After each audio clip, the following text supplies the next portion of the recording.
This is Ninja Meerkats, The Clan of the Scorpion by Gareth P. Jones.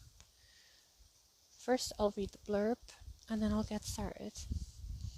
Together they are the Clan of the Scorpion, armed to the teeth with ninja know-how. This ultimate fighting force has one goal: to thwart the evil ringmaster's plans for world domination. Ninja boom! A tiger is missing from Hong Kong Zoo. But this is no ordinary big cat, and she won't be found by sticking lost posters on lampposts. When the Meerkats find a clown-shaped clue in the poo at the zoo, it can only mean one thing: the ringmaster and his circus goons are in town. It's time for the Ninja Meerkats to leap into action. Sneak a peek at Chuck in action on page 83. There's an old meerkat proverb that goes, "Only the fattest pelican will wink at the unsuspecting turtle." But of course, we are neither pelicans nor are we turtles. We are meerkats. And what would meerkats want with being winked at? It's not something we care for, like a blunt pencil. We simply can't see the point of it. But I should not be wasting your time with a saying that has nothing to do with anything. Instead, I should be introducing you to the Clan of the Scorpion. 4 mighty warriors, as strong and powerful as any ninja, all ready to risk their lives to save the world from our deadly enemy, the Ringmaster. A shadowy figure who runs an evil circus of goons and seeks to bring the world to its knees.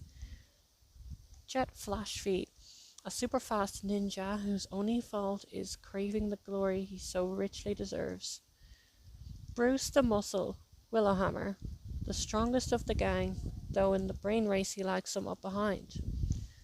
Donnie Dragon Jab, a brilliant mind, inventor and master of gadgets.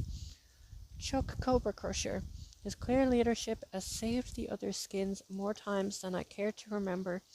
Oh, and me, Grandmaster One Eye, as old and wise as the sand dunes themselves. There is not much else to tell you about this adventure, except that I never did see my sink plunger again. I will leave you with a poem by the ancient meerkat poet Turner Phrase. When the wind blows west, the wind blows west. When the wind blows south, sand gets in your mouth and in your ears and in your belly button. Enough wisdom now. Sit back and enjoy the story of the Clan of the Scorpion. Chapter 1. The Missing Tiger. From the outside, the Clan of the Scorpion's secret base looked like one of a number of meerkat burrows in the Red Desert. But while some of the neighboring meerkats had welcomed wildlife documentary makers into their homes, the clan had to be more careful about who they let in. You see, film crews do not expect to find a central chamber filled with fighting staffs, swords, throwing stars, nunchucks, and a whole range of other gadgets at the heart of a meerkat burrow. So, the clan kept nosy filmmakers at arm's length for fear of their true identity being revealed. Actually, further than that, as a meerkat's arm is hardly very long at all. Jet Flashfeet had just entered the central chamber. He had his trusty nunchucks in a specially designed holster, and was carrying a book under his arm called 101 More Martial Arts Moves by Kara T. Kick. "Hey, who wants to try out this new move I just read about?" "Not me. I'm busy with this," replied Donnie Dragon Jab, tapping away on a touchpad phone which he had recently acquired from a careless documentary maker. Bruce Willowhammer looked up from the middle of the chamber, where he was doing one-armed push-ups. "What is that, Donnie?" he asked. "It's Bluetooth WAP-enabled mobile device," replied Donnie. Bruce stopped mid-push-up and stared at him blankly. "It's a phone," explained Donnie. "You've already got phones," said Bruce. With his free arm, he pulled out the mini mobile phone that Donnie had made for each clan member so that they could keep in contact during missions. "You'll be able to throw away that old thing once I've figured out how to reduce this down to a more usable size," said Donnie. "You can surf the internet and give us up-to-date news from around the world with a simple click of a button. It's going to completely revolutionize the way we work." Jet rolled his eyes impatiently.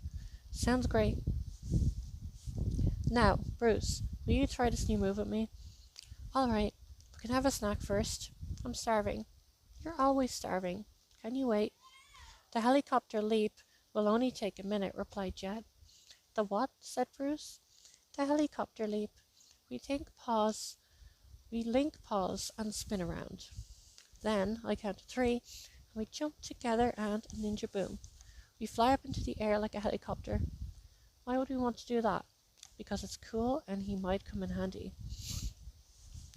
That's good enough for me. Let's do it, said Bruce. I have to see this. Donnie swiveled around to watch. Jet and Bruce moved to the middle of the room. They stood on their hind legs, looked from side to side, then bowed to each other in the usual manner. They held paws, leaned back and began to move, slowly round in a circle. Shall I put some music on? Said Donnie, sniggering at the point of stocky, muscular Bruce apparently dancing with nimble, lean Jet. Jet ignored him. Faster now, he said, and try not to tread on my feet. Sorry, Bruce mumbled. They speed up, moving faster and faster, and Jet yelled, Jump! For a moment it looked like this was going to work. The 2 meerkats lifted off the ground, spinning in midair, but suddenly they whirled out of control, whizzing across the floor and knocking over a pile of weapons and tools in the process. Whoa, cried Bruce. If that's what a helicopter is like, I think I'll stick to planes, said Donnie, laughing, as Bruce and Jet came to a halt in a confused heap by the entrance to the chamber. Just then, Chuck Cobra Crusher, the 4th member and leader of the clan, appeared. The helicopter leap requires much practice, he said, stepping over Jet and Bruce. Few achieve it on their first try. It was his fault. He's too heavy, said Jet, springing to his feet.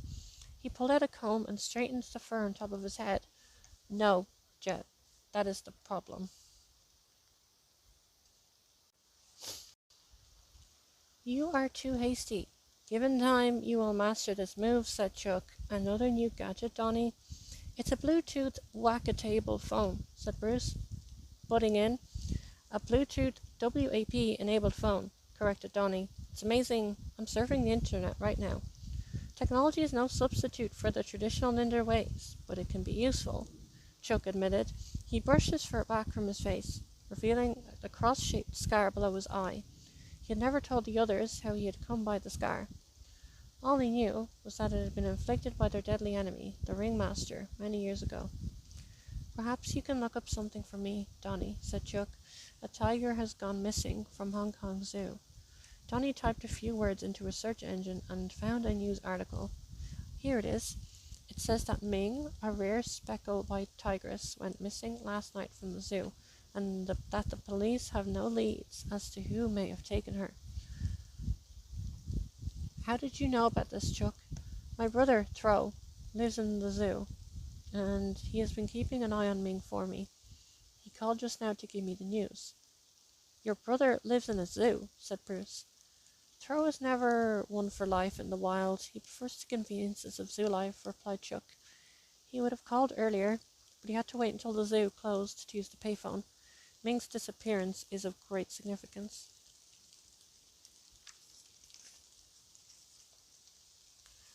A missing cat? Jet shrugged. Surely they'll just stick a sign on a tree like everyone else.